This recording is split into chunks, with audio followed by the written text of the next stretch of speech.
I like it like TikTok. Salut tout le monde, bienvenue sur Ma Banque Sans Filtre. Aujourd'hui, on se retrouve pour une nouvelle vidéo, un nouveau sujet. On va parler de thunes, on va parler d'argent sans tabou. On va tous dire, on va se regarder droit dans les yeux et on va pouvoir parler d'un sujet qui généralement est compliqué à aborder. Mais ça, je ne vais pas le faire tout seul, je vais le faire avec mon invité, une invitée qui va me parler de ça avec franchise, j'en suis certain. C'est Laura Luke. Bonjour Laura. Salut. Est-ce que tu vas bien ? Bah ça va et toi ? Contente d'être ici. Super. Pour parler d'argent. J'adore parler d'argent. C'est un sujet qui t'intéresse. Oui. Alors avant de parler d'argent sans tabou, Ouais. et on va bien le préciser comme ça, on va d'abord apprendre à te connaître, savoir qui est Laura Luke. C'est une créatrice de contenu Exactement. sur le web et qui parle autant de féminisme, de quotidien, de problèmes de femmes comme d'administration française. Exactement. Je vois que tu es bien renseignée. Ça me fait plaisir. C'est-à-dire que c'est très très vaste ces Ouais. sujets. Ouais. En fait, j'ai commencé il y a 2 ans, bientôt 3. Donc je suis quand même encore une jeune créatrice de contenu. À la base, c'était pas du tout prévu, c'était vraiment par hasard. J'ai commencé sur TikTok avec une vidéo d'High School Musical. Je Ok. sais pas de quelle génération tu es, mais moi High School Musical, j'en suis très très fan. Alors c'est à peu près ma génération, mais j'ai pas trop grandi avec. Ouais, Je passe moi, à côté du phénomène. grande fan. Zac Efron, bien évidemment. D'accord. Et du coup, j'ai commencé par hasard. Au début, je voulais juste faire rire mes amis. Ok. Au final, un jour... C'est que tu chantais sur la Non, vidéo non, même pas. En fait, je m'étais inventé une histoire où il y avait un filtre, en fait, High School Musical. Ok. Je classais les gens, je disais, lui, il est mort, lui, c'est l'enquêteur. Enfin, bref. D'accord, ok. Un peu les N'importe trends quoi. de TikTok qui existaient à l'époque. Exactement. Et à la base, je pensais que c'était juste mes amis qui allaient le voir. Je quitte l'application. Le lendemain, je me réveille, 300 000 abonnés. On commence à me dire, tu La es première trop vidéo drôle. Ouais. Vraiment dinguerie pour le coup. Et les commentaires me disaient que j'étais super drôle, donc je me suis dit, oh, sympa. Et en même temps, vu que depuis toujours, je suis un petit peu la petite folle de service qui aime faire rire les gens, je me suis dit, bah, pourquoi pas me lancer là-dessus. Et au fur et à mesure, je suis devenue créatrice de contenu. Du coup, t'es méga chanceuse. Enfin, ce qu'il Ouais. faut dire, c'est que ton aventure à toi, elle arrive pas à tout le monde. Hein. Alors, elle n'arrive pas à tout le monde, mais moi, à côté, je travaille dans la communication. Donc, Ouais. je connaissais aussi un petit peu les petits codes. tips, les codes des réseaux. Donc, aussi, ça m'a aidé. Mais une vidéo percée 300 000 abonnés, je suis pas sûr que vous êtes nombreux en France Ouais. à avoir réussi cet exploit. Bah après, c'était il y a quelques années. Ouais. On va dire qu'on mettait plus en avant les contenus un peu humoristiques, là, comme ça. Là, maintenant, je pense que je le refais. Je pense pas que ça perce direct. Quand tu te réveilles un matin, tu vois 300 000, au bout de la première vidéo, tu te dis quoi ? J'étais trop mal. Enfin, je me Ah ouais disais, en fait, je me suis dit, il y a 300 000 personnes qui ont vu ma tronche. Et, et je me suis dit, quelle horreur. Et mais bon, après, les commentaires étaient assez sympas. Donc C'est quoi ? C'est 4 stades de France. Ouais. Franchement, dit comme ça fait peur. Ouais. Ça fait limite Quand peur. tu relativises, parce que 300 000, c'est obscur, c'est rien. C'est Ouais, abstrait. bah, tu te dis, c'est juste un chiffre sur un écran, quoi. Moi, clairement, au début, je le voyais comme ça. Je me disais, c'est des gens sur Internet qui me suivent. C'est un chiffre qui augmente de jour en jour, mais c'est pas trop la réalité. Et au final, quand j'ai été confrontée à cette réalité, un jour, je suis dans un bar, je suis posée avec une de mes potes, Ouais. et je vois des filles qui me regardent un peu bizarrement. Je me dis, bah, qu'est-ce qu'elle veut ? Là, tu t'es dit, je me lève, on va se battre. Là, je vais me battre. Et au final, c'était des abonnés qui sont venus me voir, et je me disais, bien. ah ouais, en fait, ça existe. C'est la réalité. Ouais. Et là, on commence à comprendre le truc, ça devient palpable. Ouais, ça devient palpable et ça fait un petit peu peur parce que c'est un monde quand même qui, quand on en entend parler sur les réseaux sociaux, on peut en rêver grâce à la rémunération, par exemple, On va y venir, ouais. mais tout ce qui est, je sais pas, les commentaires négatifs, la santé mentale aussi, ça peut aussi faire un petit peu peur. Et moi, pour le coup, là, ça me faisait un petit peu peur. C'était ce côté-là qui me faisait peur. Comment tu as réussi un peu à te blinder vis-à-vis de ce sujet, à te protéger toi-même Bah, je dirais au fur et à mesure du temps, quoi. Au début, par exemple, moi, du coup, vu que je fais des vidéos qui sont assez féministes, j'avais des commentaires assez virulents, que ce soit sur mes vidéos ou en privé. Et au début, je le prenais directement pour moi, quoi. Donc, c'était beaucoup de remises en question. En même temps, c'est toi qu'on visait. Ouais, bah, en fait, c'est ça aussi le problème avec le métier de la création de contenu. C'est que moi, je mets en avant, enfin, c'est moi que je mets en avant. Donc, si on va me faire un commentaire qui est négatif, on me vise moi. Enfin, moi, c'est comme ça que je le voyais. Bien Et au début, ça a été compliqué. Puis au fur et à mesure, on va dire qu'on a un peu l'habitude et on se protège. Tu parlais de rémunération. Ouais. Comment est arrivée ta première rémunération en tant que créatrice de contenu ? Tu te souviens de la vidéo qui t'a un peu fait basculer vers ça ? Alors, ouais. En gros, c'est moi, donc, du coup, je raconte beaucoup d'anecdotes. Et moi, je sais pas pourquoi, dans ma vie, il m'arrive toujours des trucs un peu fous. Et un jour, il y a un de mes amis qui a été malade et moi je prenais ma douche et du coup il était dans les toilettes juste dans la salle de bain. Ok. Et bref, la vidéo a explosé, elle est passée à la radio, elle a fait 3-4 millions de vues je crois. En une nuit j'ai pris 30 ou 40 000 abonnés et c'est ça qui m'a vraiment fait passer de l'autre côté, on va dire ça comme ça. Quand tu postes la vidéo, tu sens ou pas qu'il y a du potentiel Non. et que tu t'attends à ça? Bah non, je coupe mes concombres, je suis en train de faire la cuisine, je me dis pas, les gens vont adorer. Et puis moi, je trouvais que l'anecdote était drôle, mais je pensais pas que la façon de la raconter était aussi drôle. Ouais. Au final, en 24 heures, je vois que ça tourne, et puis elle tourne encore la vidéo il y a peut-être 6 mois, elle est encore passée à la radio où les animateurs étaient morts de rire. Ah ouais. Ouais. Et grâce à cette vidéo, du coup, j'ai eu des demandes de collab de marques.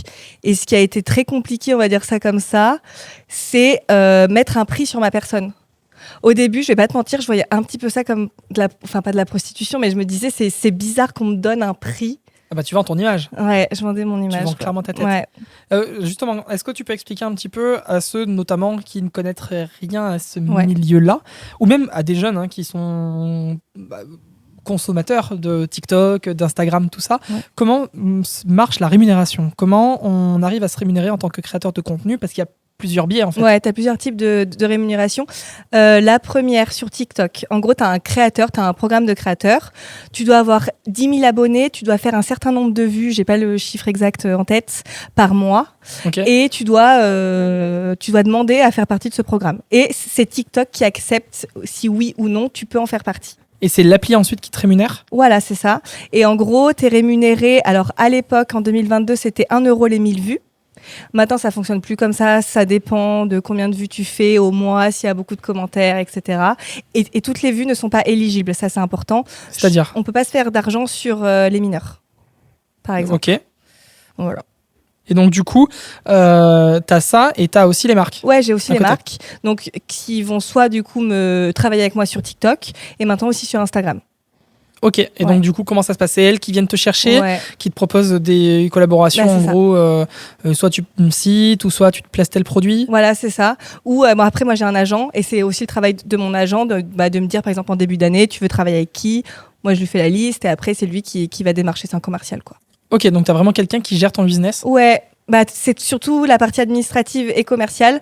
Moi, je suis une créative. Clairement, ce qui me fait marrer, c'est de me mettre devant un écran, c'est de faire mes montages, c'est toute la partie créa. Mais à partir du moment où ça passe du côté administratif avec les chiffres, je suis pas bonne en maths, ça me saoule un peu. Donc, c'est vrai qu'il y a une personne du coup qui m'aide à faire tout ça. Quand ta vidéo explose et du coup que tu peux recevoir ta première rémunération, tes premiers billets, est-ce que tu te dis, tiens, je vais en faire mon métier Non. et je vais gagner ma vie grâce à ça? Ah bah non. En plus, moi, j'ai fait un bac+6. J'ai galéré durant mes études justement pour faire ces études-là, pour continuer à les faire. Et quand ça arrive, je me dis, oh bah trop cool, ça va me faire un petit peu d'argent, on va dire, de poche. Mais je pense pas du tout en faire un métier. Puis au contraire, à la base, en 2022, j'avais un peu cet a priori-là, on va dire ça un peu comme ça. Les influenceurs, moi, je voyais ça comme les gens de la télé-réalité et je me disais, j'ai surtout pas envie d'être associée, en tout cas, à ça. Et du coup, est-ce que tu te considères comme influenceuse? Je dis influvoleuse, moi, pour justement un peu rigoler sur ce terme-là.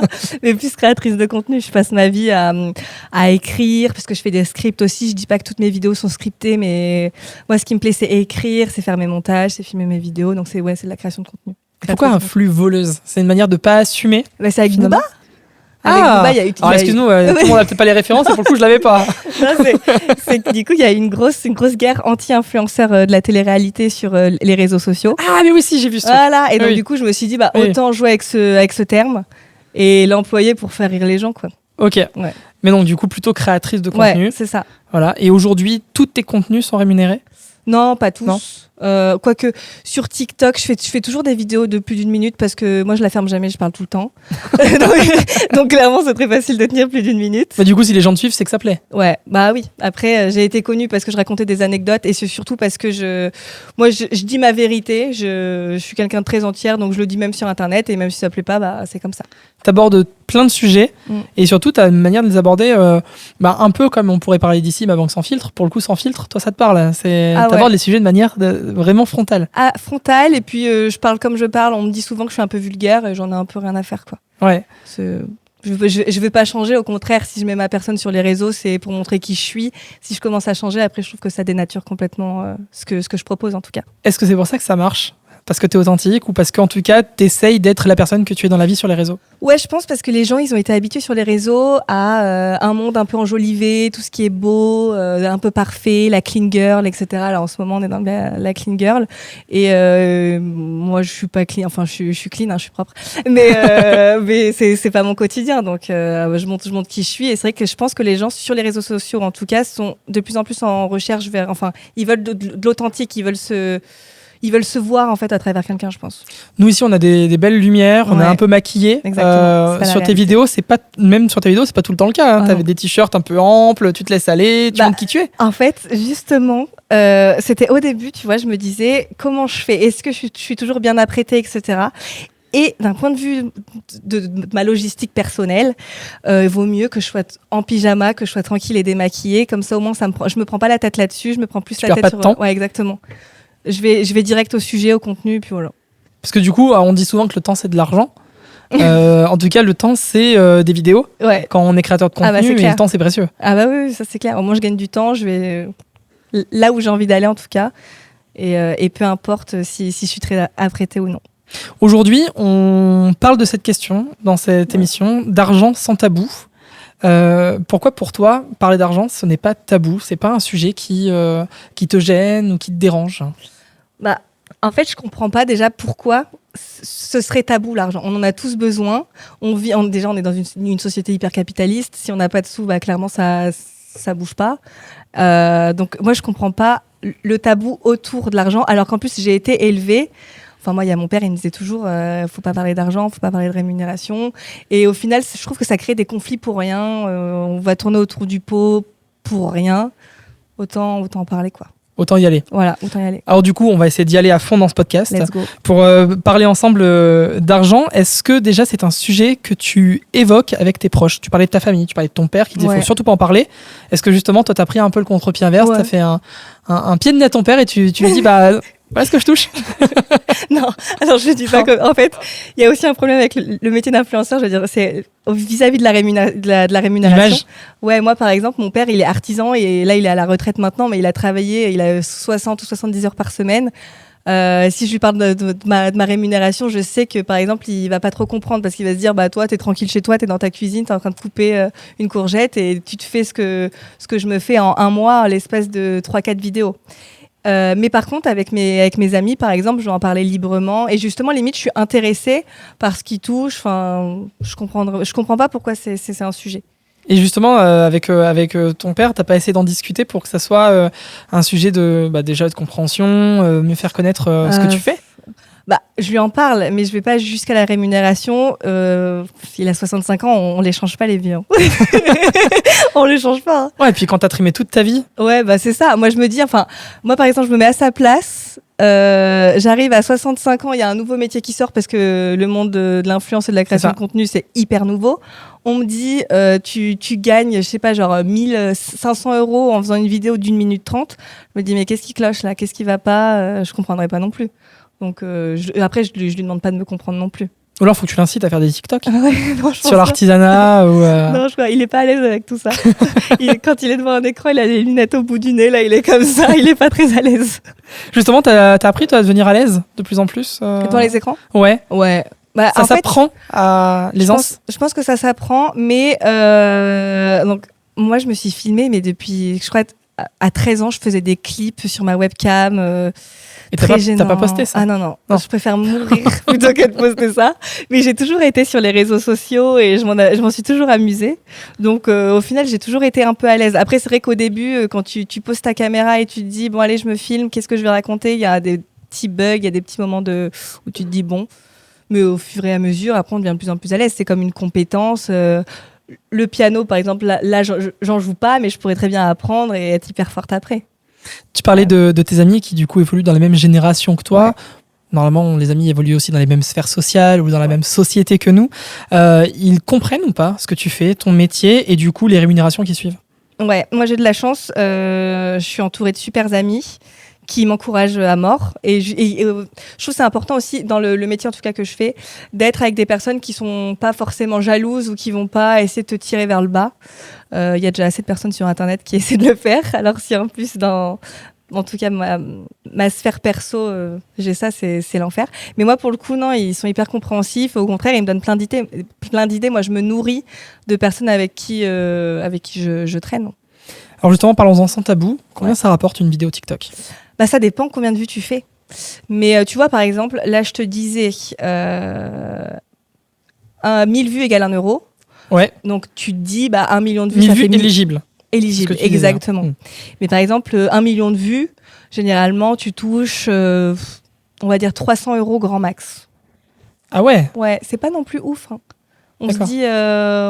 Avant, par contre, en 2022, moi en tout cas, c'est pas mon cas, mais tu avais des influenceurs qui faisaient des mois à 8 000 ou 10 000 €.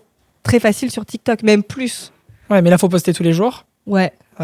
Et faire à chaque fois des vidéos qui cartonnent. Exactement. Après, tu as des mecs, je pense à un influenceur en particulier, mais qui faisait des vidéos où, par exemple, il avait une baignoire et il remplissait sa baignoire de trucs un peu bizarres. Oui. Et du coup, après, il y a la baignoire qui était bouchée, donc les gens ils disent un peu qu'est-ce qu'il nous raconte. Il a inondé sa maison d'ailleurs, lui, non ? Ouais, mais en fait, c'est un coup de buzz, c'était complètement faux. D'accord. Mais comme souvent. Ouais.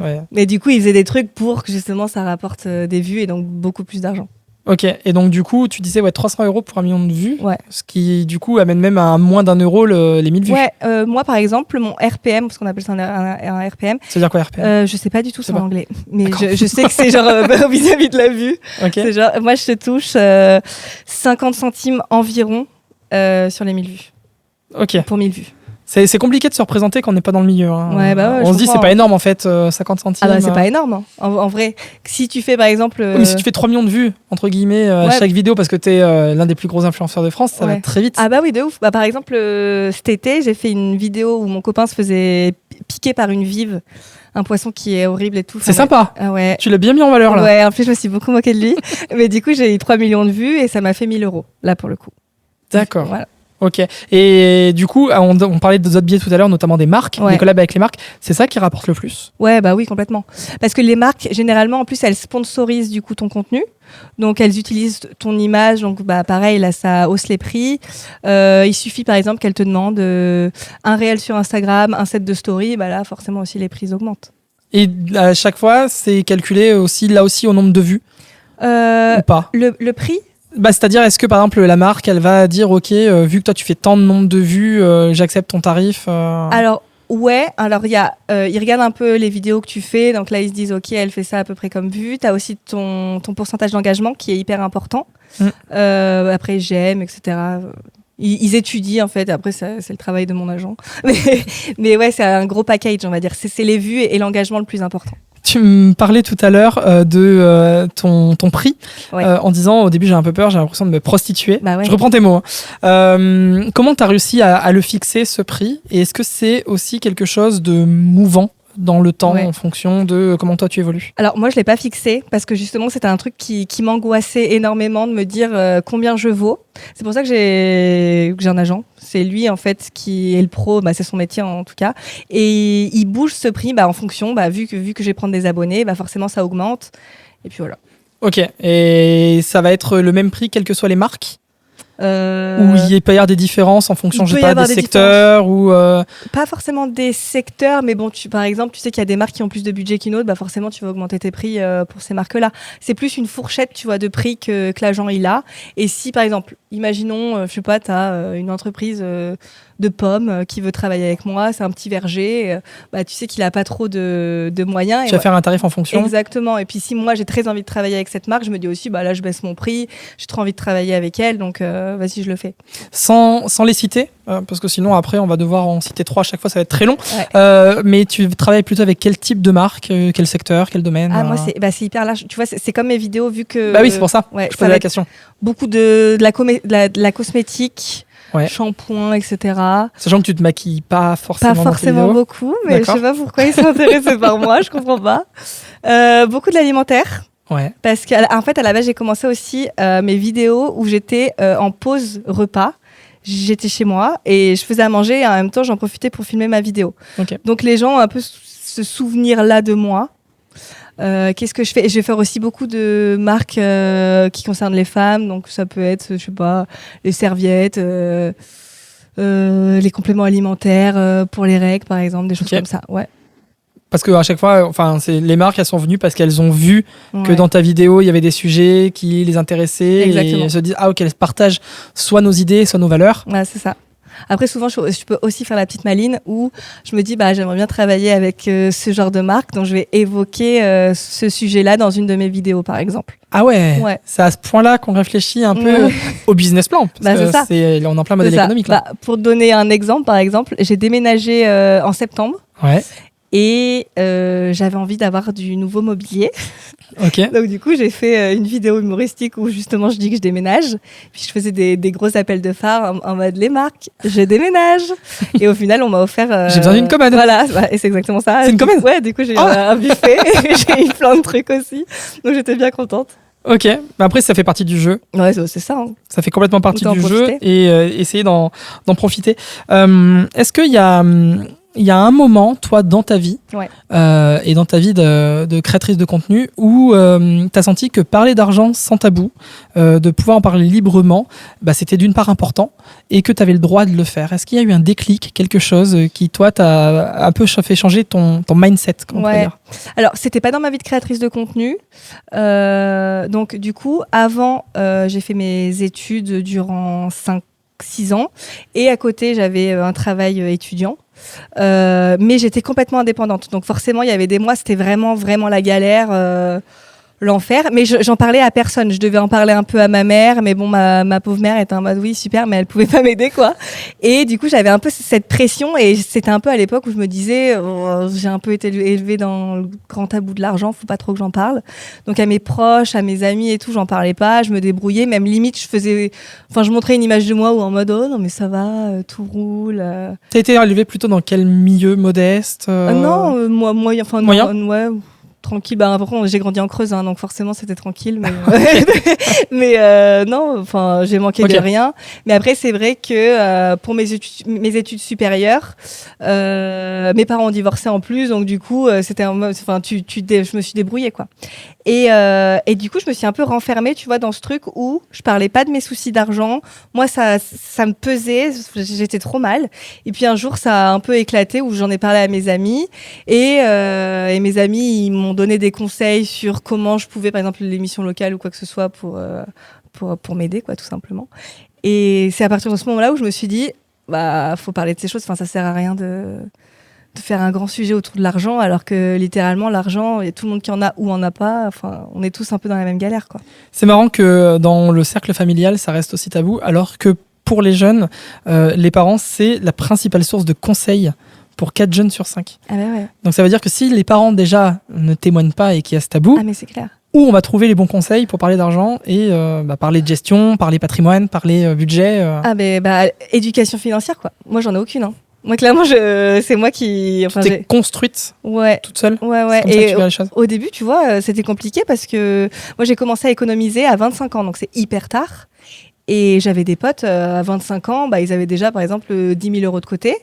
Et moi, je me disais, purée, mais je suis vraiment à côté de la plaque. Et au final, ils m'ont dit, ouais, mais c'est mes parents qui m'ont dit de faire ci, faire ça. Et moi, ça n'a pas été le cas. Donc, j'ai commencé à économiser hyper tard. Et au final, maintenant, ça va, vu que j'ai 2 activités, l'influence rapporte bien. C'est vrai que c'est hyper important, l'éducation financière. Et du coup, tu t'es tournée vers qui? Tu te parles d'émissions locales tout à l'heure? Ouais, ça, c'était surtout pour avoir un petit peu de sous, parce que vraiment, quand t'es ras et pâquerette, heureusement, l'émission locale existe. Et après, non, ouais... Mais tu te serais tourné vers d'autres organismes? Je sais pas, par exemple, là, on parle de Ma Banque Sans Filtre. Ouais. Tu serais allé voir une banque pour leur dire « Aidez-moi, je sais pas comment gérer mon argent, je sais pas parler d'argent, je sais pas... » Il y a plein de questions que je me pose. Est-ce que... plus jeune, non, je pense pas. Non. Là maintenant, ouais, là par exemple dans 3 semaines j'ai rendez-vous avec ma banquière. Mais ouais, après je trouve que il y a tellement un sujet autour de l'argent, mais que même les banquiers, je trouve au début, en tout cas moi quand j'étais plus jeune, je n'osais même pas parler de mes problèmes aux banquiers, quoi. Je me disais, et puis en plus, je trouve qu'en France, on a un peu cette vision vilaine du banquier qui... On a une méfiance. Ouais, la méfiance du banquier qui veut te prendre tes sous ou je sais pas quoi. C'est pas vrai. Ouais, non, je sais pas. Non, non, ils veulent t'aider au contraire. Mais voilà. Et alors du coup, on parlait tout à l'heure d'un chiffre 4 jeunes sur 5 dont les parents sont la principale source de conseils. Ouais. Moi, j'ai un autre chiffre et qui rejoint ce que tu as donné. Je crois que c'est l'Institut CSA qui a fait une étude là-dessus. Okay. 50% des 18-20 ans disent ne pas avoir vécu d'enseignement sur les notions d'argent et de finance.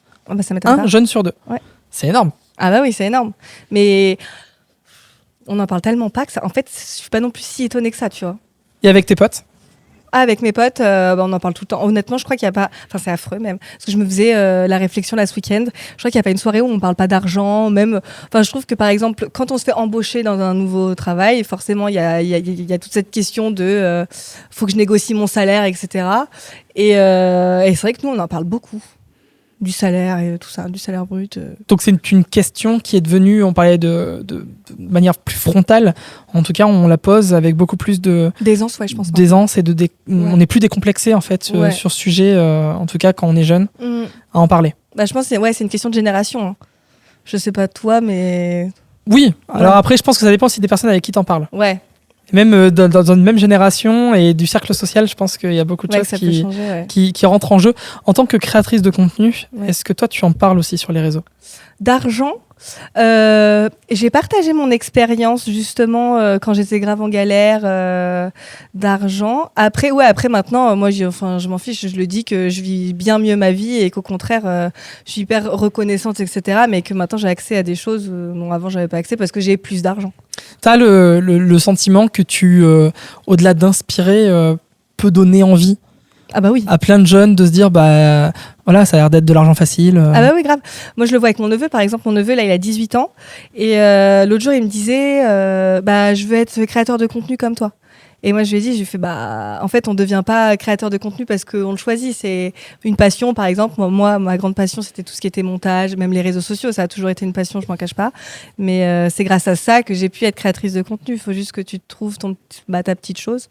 Et en plus, la création de contenu, c'est pas le truc, bim...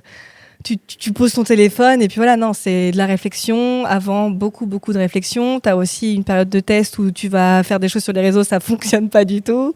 À un moment, ça fonctionne, tu comprends pas pourquoi. Il y a beaucoup de remises en question. Faut aussi, par exemple, tout ce qui est les commentaires négatifs, etc. Faut savoir les accepter, les gérer aussi, ce qui peut être compliqué. Enfin, c'est pas juste tu postes ta vidéo et puis c'est fini, quoi. Je vais te poser une question dont j'ai déjà la réponse, de manière très naïve, mais au moins ça va permettre d'alimenter le sujet. Est-ce que quand on crée du contenu sur Internet, on gagne forcément de l'argent ? Non. Ah bah non. Par exemple, tu peux faire une vidéo d'1 minute, mais il y a 3000 vues, ça te rapporte 20 centimes. Enfin, du coup, non. 3000 vues, ça semble déjà énorme, sur le papier, en fait. Ouais, mais au final, c'est rien du Internet, tout. Rien. Et puis, toutes les personnes aussi qui font du contenu à moins d'1 minute, elles ont pas de sous. Et sur Instagram, par exemple. Moi, sur Instagram, par exemple, j'ai posté une fois par jour ou une fois tous les 2 jours. J'ai un rythme hyper régulier. Je suis pas payée du tout à la vidéo. Sur Instagram, je suis juste payée quand je fais des collaborations commerciales.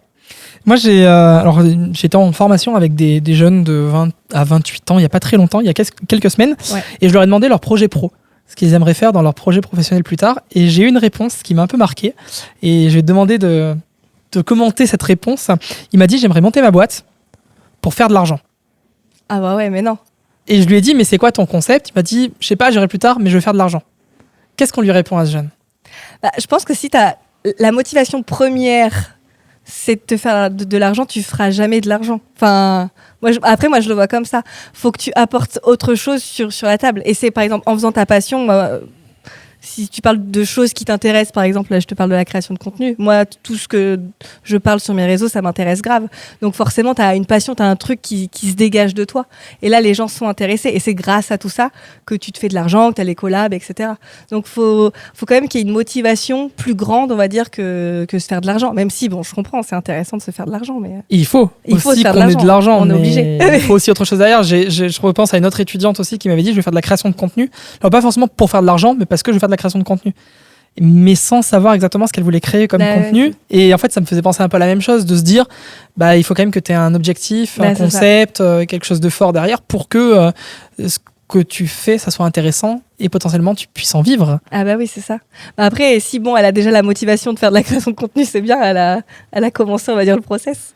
Mais ouais, faut trouver son truc, quoi. Pour la création de contenu, il faut en faire tous les jours. Après, moi, je suis un peu une folle du travail. J'ai toujours été habituée à travailler tout le temps. Donc moi, je fais de la création de contenu tous les jours. Mais j'ai plein de potes qui sortent une vidéo par semaine, par exemple, ou 2 vidéos par semaine. Et ça peut suffire. Ah oui, ça peut suffire. Pour en vivre, je parle. Ouais. Bah après, ça dépend de la taille de compte que tu as. Bien sûr. Mais voilà. Mais oui, ça suffit. Qu'est-ce que tu dis justement à tous les jeunes, on a déjà un peu répondu à cette question, mais à tous les jeunes qui considèrent que le web, l'influence, les réseaux sociaux comme ça, c'est un Eldorado? Je suis pas forcément d'accord. Parce que, ok, c'est bien, on peut gagner assez bien, même très bien sa vie. En gros, c'est de la publicité, quoi, donc forcément, tu gagnes bien.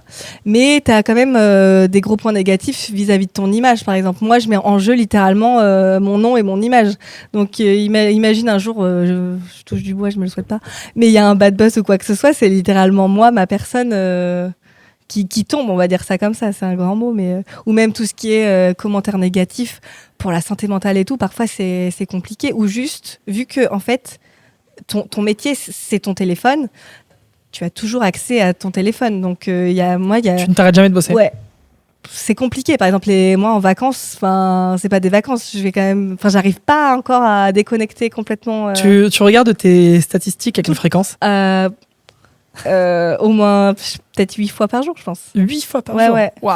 Tout le temps. Après, je suis beaucoup dans la performance, moi. Mais ouais, c'est un truc qui... Après, je trouve quand même que j'ai fait des efforts comparés à avant. Mais ouais, je suis quand même accro aux statistiques. Puis, je sais pas, ça me plaît. Ça t'arrive de recevoir les lundis matins la notif, vous avez utilisé votre téléphone 1 heure de moins que la semaine dernière? Non, jamais, toujours en augmentation. Donc déjà, faut aussi se dire que c'est un métier qui ne s'arrête jamais. Ouais, c'est ça. C'est pas comme quand on fait un 35 heures et qu'on rentre chez soi et qu'on laisse le métier derrière soi, quoi. Bah, c'est tout le temps. Et même, tu vois, parfois, vu que c'est mon portable, mon métier, et bah parfois je suis en mode oh là là, j'en peux plus, donc je laisse mon portable. Mais du coup, si je laisse mon portable, par exemple mes proches qui sont loin ou quoi que ce soit, je les laisse aussi. Donc mes proches parfois aussi peuvent en pâtir, dans le sens où ils me disent on a l'impression parfois que ton travail il prend un peu toute la place. Tu pourrais pas avoir 2 portables? Un pro, un perso? Ouais, mais je me dis ça coûte cher. Après, j'ai pas dit que ça coûtait pas cher. Oh non. Peut-être plus tard quand je serai prête au burn-out, tu vois, mais là pour l'instant ça va. C'est quand même fou de se dire ça. Hein. Ah ouais. Bah oui. Mais on est une génération aussi qui pense à ça, au burn-out, au bien-être, au bien-être au travail, etc. Donc c'est hyper important. Ça, j'imagine que quand on fait de la création de contenu pour pas se perdre, c'est un sujet important et auquel on pense assez régulièrement. Ah bah c'est clair. Moi je fais alors déjà de 1, il y a un truc vis-à-vis de la création de contenu, c'est que ma première grosse peur, on va dire, c'est de changer, de me dire c'est bon, tu vas gagner des sous, tu vas te prendre pour je sais pas quoi que ce soit. Mes proches sont toujours là pour me remettre bien les pieds à terre. Et puis après, tout ce qui était santé mentale, ça me faisait peur. Je voyais des autres influenceurs, créateurs de contenu, péter un plomb. Qui pétaient un plomb. Je me disais, oh là là, si ça se trouve, je vais devenir un peu folle aussi comme ça. Mais au final, là, pour l'instant, tu vois, ça va. J'arrive bien à faire la part des choses. Alors, recentrons un petit peu sur le sujet. Ouais. Laura. Alors, est-ce qu'aujourd'hui, on est avec Laura Look, la créatrice de contenu, ou Laura, celle qui a la ville de tous les jours? Le personnage, avec Laura. Tu vois, avec qui on est aujourd'hui? En tout cas, on est avec Laura qui nous parle d'argent sans tabou. Comment on peut aborder ce sujet avec nos proches de manière très simple, très sincère? Est-ce que tu as des clés ou des tips, tu vois, qui pourraient nous aider à évoquer ce sujet sans animosité et de manière un peu plus transparente? Moi, déjà, je pars du principe que si toi, tu es à l'aise avec l'argent, quand tu communiques avec la personne, forcément, ça va être plus chill. Si tu as toujours un peu des problèmes ou tu es un peu pas droit dans tes baskets, on va dire, au niveau de l'argent, que tu complexes un peu, parce qu'il y a ça aussi, il y a certaines personnes, elles vont complexer sur ce qu'elles gagnent, se dire soit c'est trop, soit c'est pas assez, et qui vont le faire ressentir dans leur discours. Et moi, je pense que la chose primordiale, c'est d'être à l'aise, en tout cas, vis-à-vis de soi-même et de l'argent. Et c'est déjà hyper compliqué, je trouve. Alors, on va faire un petit jeu. Ouais. Ok. Moi, je vais être un ado de 15-16 ans qui connaît pas grand-chose à l'argent. Et toi, tu joues ma mère. Oula. Ok. C'est quoi le premier conseil que tu me donnes? Vis-à-vis de l'argent, économiser, je pense. Moi, c'est ce que j'ai fait très tard. Et en plus, je suis très dépensière. Donc, je pense que c'est le premier conseil. Je pense que le mieux, c'est de se fixer un petit budget genre par mois, même si c'est 20 euros hein, pour commencer, c'est déjà très très bien. Virement automatique, hop, et comme ça, tu économises. 20 euros par mois pour même un ado de 15 ans, c'est pas énorme. Ouais, ça c'est énorme. Ouais, pardon, je parlais plus en post-bac. Quand on commence à bosser. Ouais, quand on commence à... Même, ouais. Moi, franchement, à l'époque, 20 euros par mois, déjà, c'était énorme à 18 ans. Sauf que quand on commence à toucher ses premiers salaires, ou merde, quand on commence à toucher de l'argent dans un job saisonnier ou quelque chose comme ça, on n'a pas envie d'économiser. Ah non, on n'a pas envie d'économiser. Moi, j'ai jamais économisé pour ça parce que je me disais, waouh, trop cool. Mais non, c'est important. Et je pense que éduquer ses enfants financièrement, leur donner la responsabilité, en tout cas de l'argent, c'est hyper important. Moi, je sais que par exemple, alors j'ai jamais été un grand économe non plus, ouais. Mais c'est dur de résister à la tentation. Par exemple, quand tu finis un mois un peu plus dans le rouge et que tu as envie de faire une dernière sortie le 30 du mois, tu vois, te dire j'ai de l'argent sur le livret A, je vais juste refaire le virement dans l'autre sens. Tu vois, moi, mettre 40 euros dans l'autre sens et juste dire c'est bon, je finis le mois comme ça, tu vois. C'est compliqué. Ah oui, moi je suis pareil. Moi j'étais à l'époque, je me disais être à découvert de 70 ou 90 euros, c'est la même chose au final. Ouais. Donc mais au final non, c'est important. Et aujourd'hui je suis avec une personne qui est très économe. Okay. Donc il m'éduque financièrement. Donc c'est pas le fait de mieux gagner ta vie. Ah non. Ça serait pire. Je pense que ça serait pire. Ouais, un peu. Hein. Parce que tu te dis, si je gagne, je sais pas, du 2000, 3000, 4000 par mois, c'est plus facile d'économiser que quand je gagne un SMIC. Ah non, mais c'est clair. Tu vois, je pense que quand tu as un SMIC, déjà, c'est très dur d'économiser. Mais c'est peut-être aussi plus facile de dépenser. Oui. Mais là, tu vois, moi, j'ai une personne qui est avec moi qui me dit, on a des projets et tout, qui me rend un peu plus mature, on va dire, sur cette question-là. Donc, j'ai beaucoup de chance. Après, toute seule, je pense que j'aurais fait un peu la bamboula, je pense. Hein. Ouais. C'est lui qui m'éduque. C'est pour ça que je dis que c'est important l'éducation beaucoup de dépenses, quoi. Ah ouais. Alors justement, je voulais arriver sur cette question de comment on gère son argent au quotidien. Et c'est une question qu'on s'est posée un peu en off avant de commencer cette émission. Et tu m'as dit, je suis la pire personne pour parler de gestion d'argent. Ah mais complètement. Mais vraiment, déjà, en fait, j'ai été élevée avec une mère qui m'a dit, tu n'emportes pas ton argent dans ta tombe. Donc clairement, je me disais, wouhou. Mais là maintenant, je me fais des budgets par semaine à pas dépenser, que ce soit pour la nourriture. Excel dans mes notes, pas dans Excel parce que je sais pas du tout gérer Excel. mais ouais, dans mes notes, je me dis allez Laura, là maintenant pour le midi, tu peux dépenser ça et tout. Je deviens hyper mature. Ah ouais. Donc, tout est bien référencé. Ouais. Le loyer, l'alimentaire, les loisirs. Ouais. Après, j'ai toujours ce truc où, par exemple, je vais dépenser un peu de sous en vêtements, je rends un vêtement, du coup, on me rembourse de l'argent. Moi, j'ai l'impression que j'en ai gagné, alors que non, pas du tout. Ça, c'est encore un peu compliqué. C'est vrai. Ouais. Et justement, tu as l'impression de te limiter ou pas ? Que le fait d'être dans cette démarche de contrôle, ça te rend peut-être un peu moins heureuse ou un peu moins... Au début, j'avais l'impression. Puis je me disais, oh là là, j'ai pas trop pu faire ce que je voulais quand j'étais étudiante. Là, c'est bon, j'ai les sous que je veux, let's go. Et au final, au début, j'étais un peu frustrée. Mais maintenant, au final, je me dis, trop cool, je peux voyager si j'ai envie de me faire un beau voyage ou quoi que ce soit. Enfin, limite, je suis plus heureuse comme ça. Parce que avant, quand je dépensais assez rapidement, c'est du plaisir instantané. Donc au final, tu réfléchis pas trop, tu vois. Alors que maintenant, quand je dépense on va dire pour un voyage, là c'est réfléchi, etc. Est-ce que tu t'ambitionnes aussi, on parlait d'économie, d'épargne, d'investir sur des projets à long terme, sur du patrimoine, de l'immobilier ? Ouais. Là, 2025 d'ailleurs, j'aimerais bien acheter un appartement avec mon copain. Donc c'est le grand sujet de mon rendez-vous avec ma banquière dans 3 semaines. D'où les économies. Exactement, ouais, c'est pour ça. Donc trop bien. Enfin, en plus adulte à mort, je trouve, d'acheter un vrai bien. Et ça fait plaisir ou pas ça ? Bah ouais. Imagine, tu es chez toi. Truc de fou, non ? Moi, j'ai toujours vécu en location. Ouais, mais du coup, ça te permet de profiter de cet argent que tu gagnes d'une autre manière. Et plus d'être dans l'instantanéité et de se dire, ce cocktail, quand même, pas mal. Mais d'avoir un autre plaisir à dépenser cet argent autrement. Ah bah ouais, carrément. Là, acheter un bien, en plus, c'est un vrai pas, je trouve, dans une vie. Puis une somme comme ça, c'est un pas. Hein. Justement, on parlait un peu des conseils là sur gérer notre argent. Toi, tu disais que tu te faisais des petits budgets. Est-ce qu'il y a d'autres petites astuces que tu as mis en place dans ton quotidien pour faire en sorte de limiter tes dépenses ou alors de faire mieux gérer ton épargne ? Alors déjà, c'est plutôt une promesse que je me suis fait à moi-même depuis 1 an. C'est que quand je mets sur mon compte, je ne le touche pas. D'accord. Parce que avant, je faisais peut-être des petits allers-retours entre les comptes. Là, maintenant, c'est fini. Et puis, les virements automatiques aussi, que je vais sur mon compte principal, sur mon compte courant, que je mets sur mon compte épargne. Du coup, tu as un compte pro pour la création de contenu. Ouais.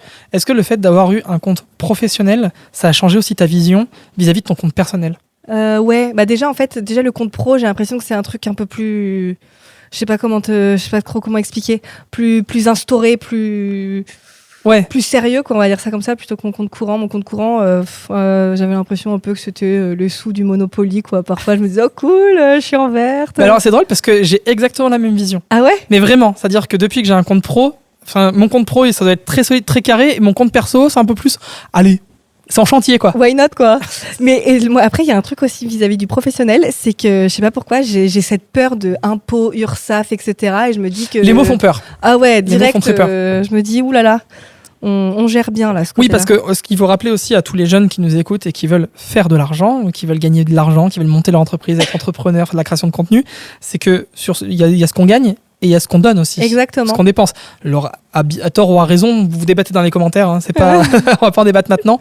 Mais il faut penser à ça aussi. Ah bah c'est important. Et la part d'imposition ou de l'URSSAF ou des cotisations, elle est quand même importante. Et il faut y penser quand on monte un projet pro. Bah, moi, tu vois, au début, mes premiers virements, on va dire que je recevais de l'influence. Moi, j'avais zappé au début le truc URSSAF, tu vois, qu'on allait frapper à ta porte en mode ma belle, tu vas donner. Et au début, je me disais, oh, trop cool, putain, tout cet argent pour moi. Et au final, je crois que c'était 1 mois plus tard, quand j'ai vu le chiffre qu'il fallait donner à l'URSSAF, je me disais, ouh là là. Et je me suis fait une petite frayeur. Après, moi, j'ai un peu peur de tout ce qui est administratif, etc. Je trouve ça très anxiogène comme chose là, donc ça m'angoissait énormément, donc maintenant je fais très attention. T'as une phobie administrative Ouais, en fait j'ai toujours peur qu'on arrive, qu'on frappe à ma porte, vous avez oublié de payer ça en 2021, ça fait peur. En plus, quand on a une entreprise, en plus il y a tellement de sites, il y a tellement de trucs où il faut aller s'inscrire de bidule, de machin chouette, ça fait peur.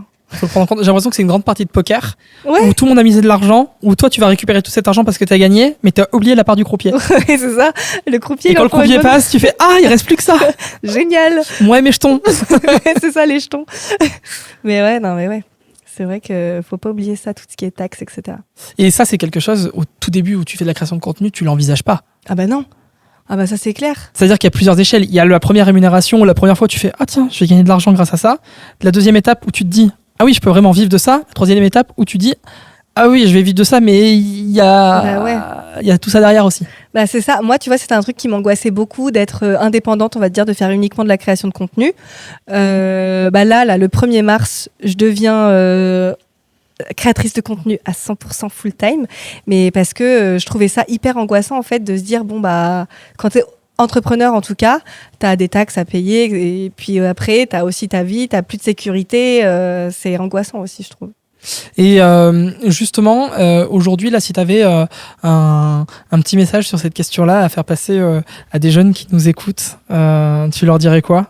Pour tout ce qui est entrepreneuriat. Ouais, pas entrepreneuriat et puis gestion de l'argent, notamment d'un aspect professionnel, parce que là, on parle aussi de pro.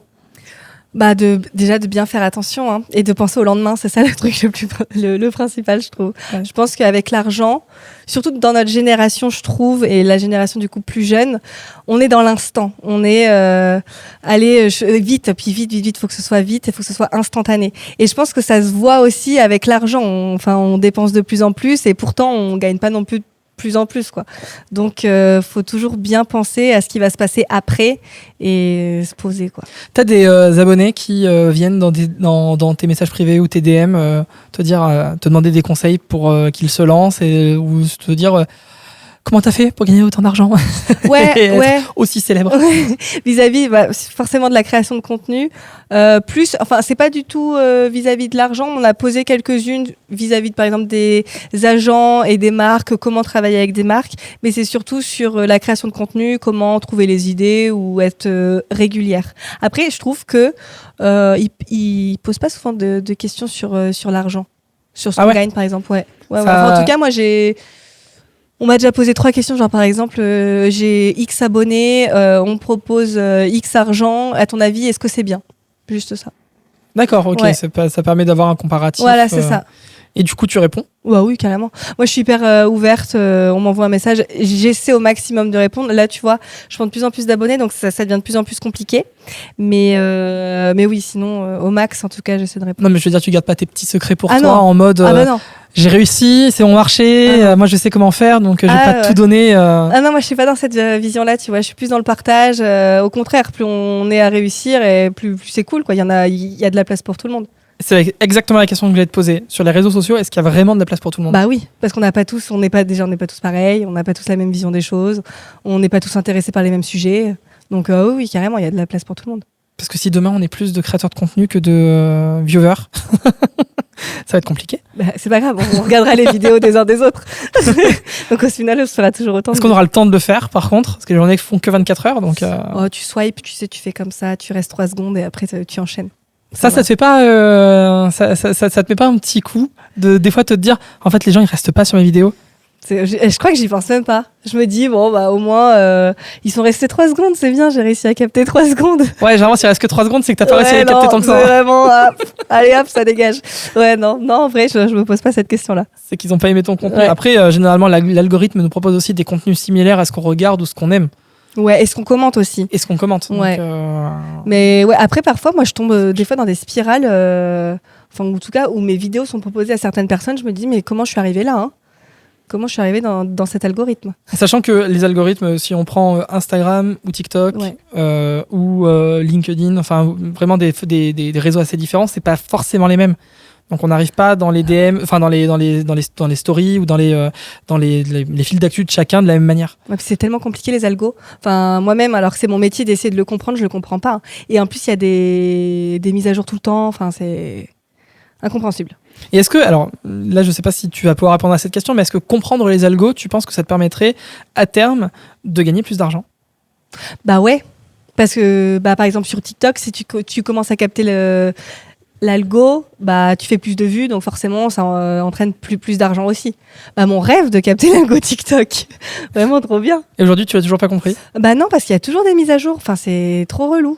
Et puis même, genre parfois, tu vois, là en ce moment, ils disent que c'est tout ce qui est engagement qui est mis en avant. Donc par exemple, tu as une vidéo sur elle est proposée par exemple à 1000 personnes sur les 20 premières minutes. Si elles ont aimé, si elles ont commenté et partagé, là ils te disent que la vidéo va être poussée à mort. Au final, moi parfois, en l'espace de 20 minutes, j'ai, imaginons 30 partages, je me dis trop cool, ça va être trop bien, mais au final pas du tout. Le truc qui retombe aussi, donc je me dis mais je comprends rien. C'est hyper dur. Je suis tombé, alors il y a quelques mois de ça, sur je ne sais plus quel média, je dirais une bêtise en citant un nom, mais qui faisait la liste des 50 streamers, si on va vraiment sur la notion de stream pour le coup, les mieux payés de France, c'est ceux qui touchent le plus gros cash price, qui ont le plus d'argent, en mettant à côté leur rémunération et ce qu'ils avaient touché. Est-ce que ça c'est quelque chose qui te semble normal ou est-ce que ça te choque qu'on mette un peu leur salaire ou qu'on étale publiquement ce qu'ils ont gagné? Non, moi justement, ça me choque pas. Au contraire, en fait, c'est des métiers qui sont tellement nouveaux que les gens sont pas forcément au courant de ce qu'ils peuvent gagner. Donc au contraire, ça permet un petit peu de visualiser. Mais en même temps, je trouve aussi que en montrant juste ce qu'ils gagnent et pas l'envers du décor, on va dire ça comme ça, ça engendre aussi plein de stéréotypes et au final on idéalise peut-être trop aussi. Trop justement. On voit forcément par exemple un nom avec un salaire, on se dit trop cool, moi aussi je vais faire ça, mais derrière tu vois pas toutes les heures de travail qu'il y a derrière. Comme c'est un nouveau métier, est-ce ça peut permettre aussi de changer un peu notre état d'esprit, notre vision sur l'argent? Et de se dire ça peut devenir moins tabou, ça peut être quelque chose qui soit moins sujet à polémique ou de tension? Justement, je sais pas, tu vois. Parce que vu que c'est considéré encore, hein, je dis bien encore, comme de l'argent assez facile, il y a parfois, je me demande si ça, justement, ça augmente pas ces stéréotypes. Et c'est relou, quoi. Enfin, moi, souvent, on me dit, t'es payé à rien foutre. Je suis en mode, bah, les gars, quand même, ok, je peux être dans mon canapé pour travailler, mais parfois, je bouge pas de mon canapé. Bon, c'est confortable, c'est cool, mais de 8h du mat, à 18 ou 19h comme vous, quoi, au final. Donc, je comprends pas pourquoi moi, mon métier est considéré comme rien faire, quoi. Et quand bien même, Et moi quand j'ai bien presque même. envie de te dire, si t'es payé à rien foutre, tant Ah mieux. ouais, mon rêve. Dans l'idée, Ouais, tu vois. ouais. Donc c'est pas vrai, mais si t'étais payé vraiment à rien foutre, ben ça peut provoquer de la jalousie. Bah, c'est ça. Mais Après, en en France, soi, avec le travail, on est un peu. Enfin, faut travailler tout le temps, faut toujours être à fond. C'est limite si tu fais 55 heures par semaine, les gens sont en mode waouh, trop bien. Et grâce à notre génération, en tout cas, je trouve que Ça change. ça commence à changer. On valorise plus le bien-être plutôt que le travail. Moi, par exemple, clairement, je travaille pour vivre. Alors que mon père, par exemple, tu vois, qui est à la retraite, bah lui, c'était complètement l'inverse. Ouais. Vraiment, sa vie, c'était le travail. Et après, il y avait le reste à côté. Ouais. Tu préfères avoir un salaire décent, même petit, et bosser 20 heures que Ah, mais c'est en clair. faire 50 et avoir un salaire Ah, faramineux. mais c'est clair. Moi, par exemple, j'avais un patron qui payait pas les heures sup. Et par exemple, il me disait, bah, tu restes 2 heures de plus. D'accord, je suis payé. Non. Bah, du coup, non. Enfin, tout travail mérite salaire, quoi. Et je trouve ça trop bien par rapport à notre génération, c'est que maintenant, bah, on commence vraiment à se prioriser, on va dire ça comme ça. Est-ce que des fois tu redoutes la fin? Des réseaux? Ouais, non, mais pas des réseaux, parce que les réseaux, avant que ça se termine vraiment, Ouais. je pense qu'il y a du temps, mais de toi, de ton réseau social, de ta création de contenu, est-ce que des fois tu te dis, et si là tout se finissait? Je me le dis parfois, mais je suis tellement débrouillarde que franchement, je trouverai un petit... et j'arriverai à me débrouiller. Et du coup, est-ce que la création de contenu, c'est une finalité? Je pense que je créerai toujours. Après, si c'est du contenu sur les réseaux ou quoi que ce soit, ça, je ne sais pas. Mais moi, je suis très créative, donc je sais que ma vie, c'est de créer. Peu importe quoi, mais c'est de créer, ouais. C'est un projet qui peut en amener d'autres? Ouais, complètement. Bah là, regarde, au final, tu vois, j'ai commencé à poster une vidéo High School Musical. Maintenant, c'est un métier. Donc, je Ouais. me dis, tu vois, au fur et à mesure des années, ça va aussi évoluer. Parce que toi, tu as envie aussi d'évoluer professionnellement, Ouais. et que ce métier-là en amène d'autres, et peut-être que tu crées quelque chose qui gravite autour. Ah ouais, complètement. Avant, tu vois, enfin, moi, à la base, j'ai mes études dans la communication. Donc, c'est vrai qu'à terme, j'aimerais bien faire quelque chose, enfin, créer quelque chose autour de la communication. Quoi encore? Je ne sais pas du tout. Au moins, j'ai l'idée. Mais ouais, c'est vrai que, enfin, ce qui est cool avec la création de contenu, c'est que du coup, ça apporte une certaine visibilité.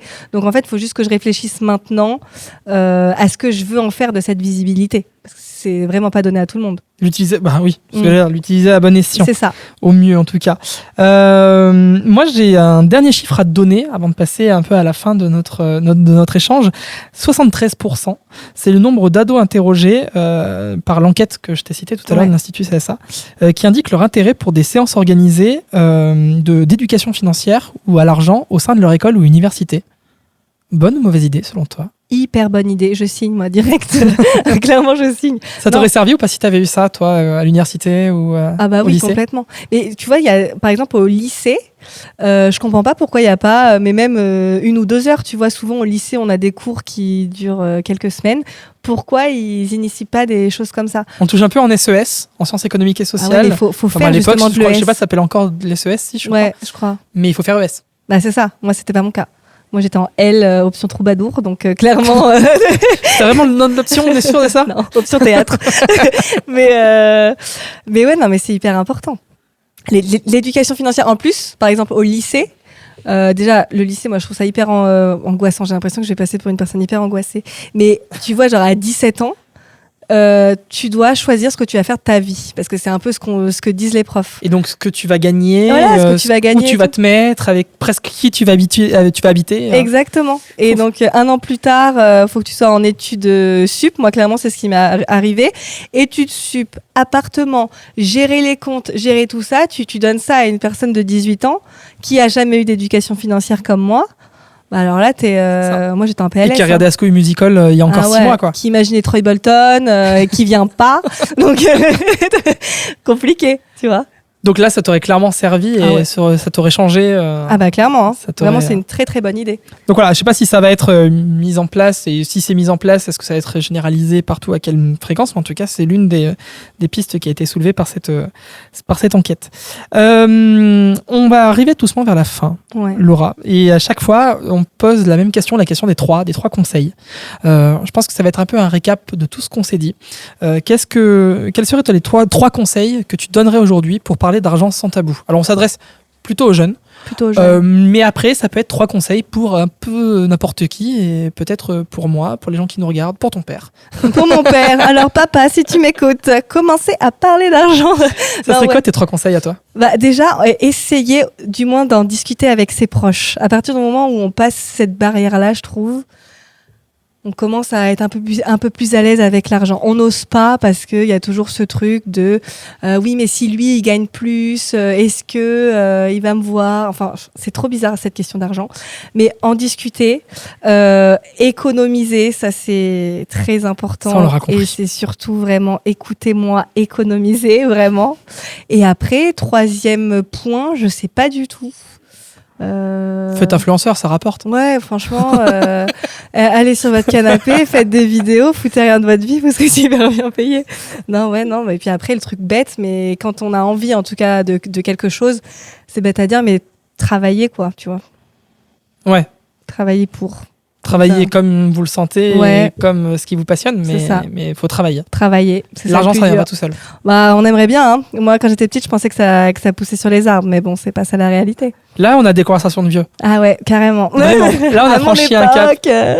Travailler, ça se fait pas tout seul. Je pensais pas dire cette phrase un jour. Ah, moi non plus, quel enfer. Voilà. Et puis, essayez de vous tenir aussi à votre gestion d'argent, à votre gestion au quotidien. Se mettre un budget, hyper important. C'est comme la salle, hein. C'est dur de s'y tenir. Mais par contre, une fois qu'on s'y est mis, là, on y va. Ouais, ça, c'est dur. Mais c'est vrai que le budget, hyper important. Et surtout, ne pas se dire, j'ai un peu de sous là sur ce compte, je pourrais m'en remettre sur le compte principal. Jamais faire ça. Vraiment, ne jamais faire ça. Voilà. Ne suivez pas mon exemple. Voilà. Merci beaucoup, Laura, d'avoir été avec nous. Laura Look. On te retrouve sur les réseaux. On te retrouve sur TikTok et Instagram. Sur Instagram. Voilà, et on peut voir l'ensemble de tes contenus. Exactement. Où tu parles de tout de manière décomplexée, d'argent, mais aussi de bien d'autres choses. Merci à toi. Merci à toi d'avoir été avec nous.